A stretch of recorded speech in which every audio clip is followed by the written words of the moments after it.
In for repair, a Dell, what is this? XPS 400. Now, it looks like a mess right now, because it is, and this is pretty close to the condition I got it in. Upon troubleshooting, it appears that the Dell power supply has shot craps.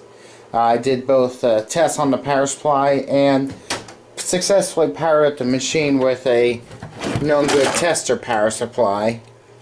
I'm going to go through the boneyard and see what I have as far as power supplies, so I can get this thing going. It's for a friend of a friend's computer. This belongs to a friend of a friend.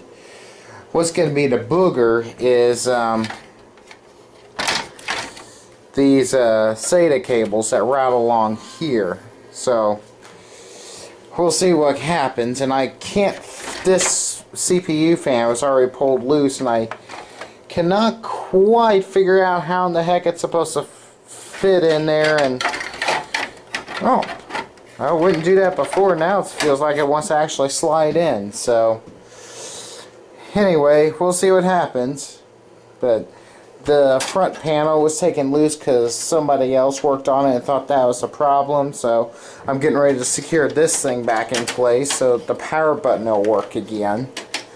So, and see what I can do about shoehorning a new power supply in. Well, the Dell computer I was working on earlier lives again. There's the old power supply. I cut the wires on it to kind of get it easier to make it easier to get out. But a little dark back here now. Let's try the handy dandy camera light.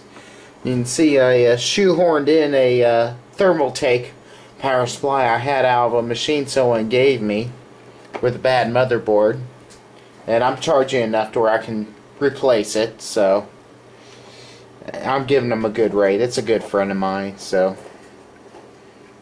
but the computer, you can see, is running. I'm just kind of leaving it on. My friend's coming to get it here soon. So I'm just kind of letting it run, and he said he wanted to do a couple things to it while it was here, so maybe he'll do that at his house, I don't know. But unfortunately that thermal take's the only thing I had handy that I could shoehorn into it. But I can get a replacement for like $40. So that's not a big deal. And I am broke right now badly, so that'll be good. There's the case down there the thermal take came out of. I'd kind of been using it as a test power supply. I dug around in the boneyard, but the only thing I could find were just crappy ATX ones, Best Tech, etc. The thermal take's the only thing I could find that had enough oomph to run this puppy, so I just shoehorned it in. I have to look again here on the back. You can, over here I had to kind of cut to allow for the power connector there. Then there's the little unintended vent hole right there. And lots of wires zip tied up down here. The wires on this thing are excessively long. Except, of course, the serial ATA wire. That was a little short, but I made it work. It's stretched, but not excessively tight. But anyway, the Dell computer is working now.